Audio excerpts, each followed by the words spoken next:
I'm just a little starstruck, you know what I'm saying? Starstruck by who? Yourself? Yeah, it's been a minute. I feel like an actor who hasn't worked in like 10 years. Welcome back to another episode of SERI Cooks. I know it's been a 2.5 year wait, but I hope it was all worth it because I got some brand new videos coming up for you guys. Today I'm gonna make one of my favorite soups. It's called Salaw Machu Kreung, and I'm gonna make it with pork riblets, eggplants, and celery. And I'm gonna put kreung in it. I'm gonna put some peppers in it. Why don't you come over here and I'll show you some of my ingredients. So this is the kreung that we made earlier. I'll give you guys a link. This is really one of your essential Khmer ingredients. This is some tamarind that we got soaking in water.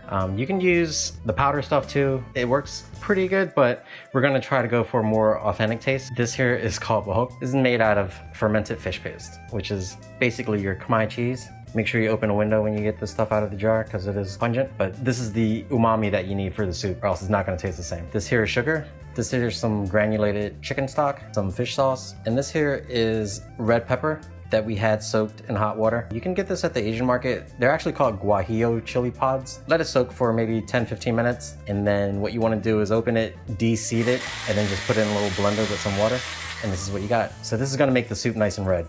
So we got 2.5 pounds of pork spare ribs. And I'll tell you why we chose this meat, because it's full of flavor. You can use beef if you want. My mom used to use that as well, but this is kind of like your premium cut.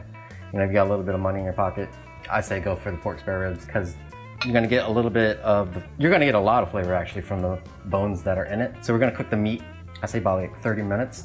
Let it release all the marrow and everything from it. So, and for the vegetables, I chose Thai eggplant, which we call tripe in Khmer. It's really a great pairing with the pork spare ribs. Then we got some celery. We call this celery in Khmer. And then lastly, we got some just regular jalapeno peppers. Just add a little bit more kick. So we're gonna chop these up. I already chopped up my meat with my mom earlier. She was getting annoying, so I had to kick her out. So we're gonna go ahead and chop that right now.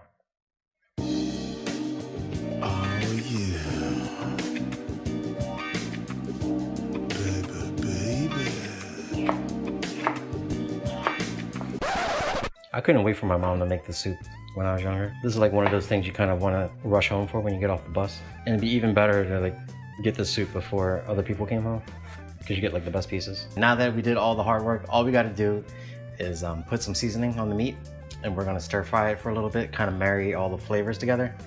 And then we're going to add all our other stuff to make it delicious. So let's go ahead and do that. I got our kreung here that we made earlier. And we're gonna put, so we got about 2.5 pounds of meat here. I'm gonna say 3 generous tablespoons of kreung. You know what, let's do 4. It's delicious.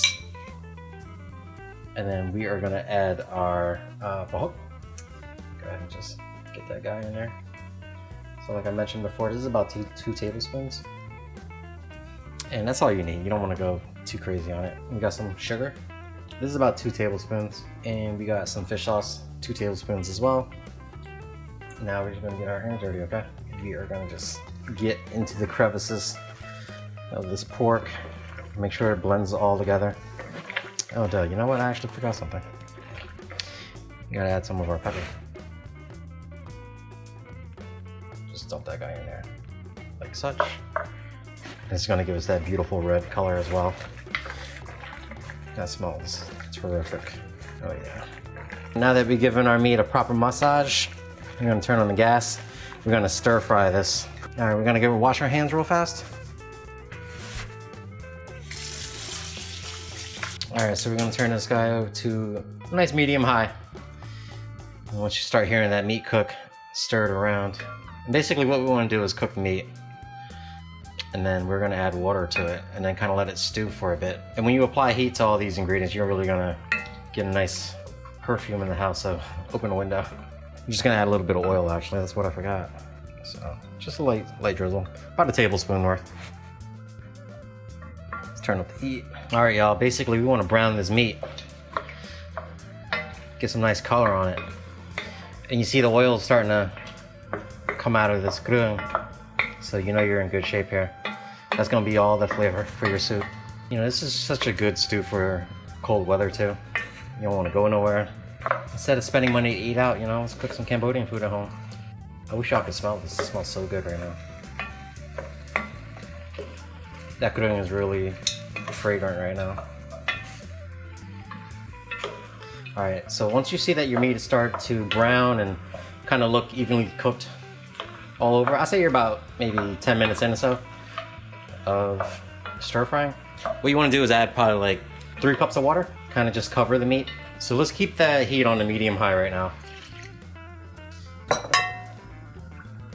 And what we want to do here is we want to bring it to a boil, kind of let it cook for about another 5 minutes or so.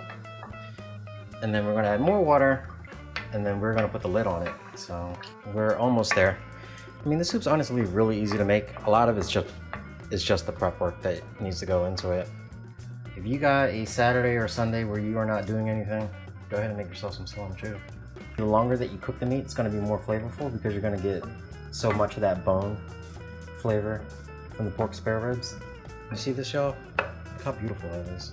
This would definitely be on my list of, if I had a restaurant, it'd be the special. All right, remember that tamarind? Let's go ahead and put some of that in there. And this is going to give you that sour, tangy note to it. And this is some of that chicken stock that I mentioned earlier. So let's let those flavors incorporate, come to a boil. Like I said, let it boil for about 5 minutes or so. And we're gonna add probably another cup of water, and then we're gonna put the lid on and then cook it low and slow for about 30 minutes. So let's just check back in then. All right, so we let about 20 minutes go. I know we said 30 earlier, but you don't have to let it go too long. All the ingredients that I gave you earlier is kind of sort of the baseline. And you know, as with all cooking, what you should properly do is taste your food,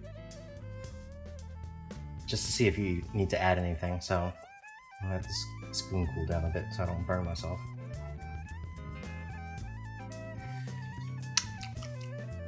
So it's pretty good, but I know it's not where I want it to be. This soup is supposed to be sour, sweet, and hot.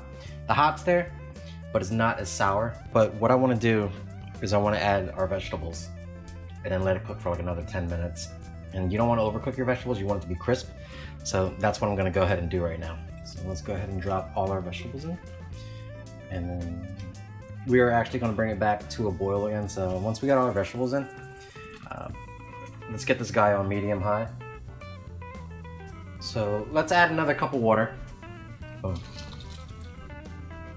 So this is the tamarind soup mix that I was telling you about earlier. I'm trying to avoid using the whole pack, but like I said, I was trying to stay the more natural route, so this is always good to have as backup. So just, I'd say sprinkle about a tablespoon or 2 in there, just to get the tang in there. So do that. And then we're gonna add some sugar. So you just gotta keep a tub of sugar in your cupboard, just in case. So let's do 2 small teaspoons full. We need to add some sugar just to balance it. Added a bit too much of the tamarind powder, so sugar kind of offsets that tanginess. Oh yeah, that's good. That's where it wants to be. And then I'm gonna use a little bit more salt, so I'm gonna put some fish sauce in there. So give it, let's do a tablespoon. Bang. Give it a good stirry stir.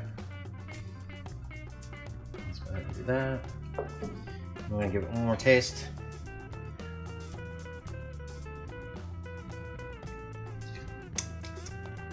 Oh, that's good. All right, let it come to a boil and let it cook for another 5-7 minutes. Like I said, you don't want your vegetables too soft. Let it cook, and then I'll show you what it looks like when it's nice and done. Okay, friends, I think we're almost finished. So let's go ahead and lift this lid up. Woo! So remember I told you about 10 minutes. We wanted to wait for our vegetables to get nice and tender, but not all the way cooked through. So this is exactly what we're looking for here. If I can give it the old pokey poke. Oh yeah, so kinda, what's that consistency, like tofu? So anyway, we're good. We're gonna turn off our heat, and if you want, just give it another quick taste. Make sure that all the flavors are where they need to be. And we're gonna serve this guy up. Extremely hot, so don't burn yourself, okay? Shine. That's exactly where we want to be. So we got our ladle here. Let's get a nice ladle full of soup. We get our meats. I'm just being picky with meat, y'all. This is the finished product. I really hope you enjoyed this video, and again, I apologize for not shooting videos for the last 2.5 years. It took a little prodding from my girlfriend and my friends. Yep. So I definitely want to share a lot more videos with you, and just show you the special dishes that I grew up eating, and hopefully we can cook together. And just let me know what you think. Leave a comment below. Don't forget to subscribe. Let a friend know. And SERI Cooks is back. Peace.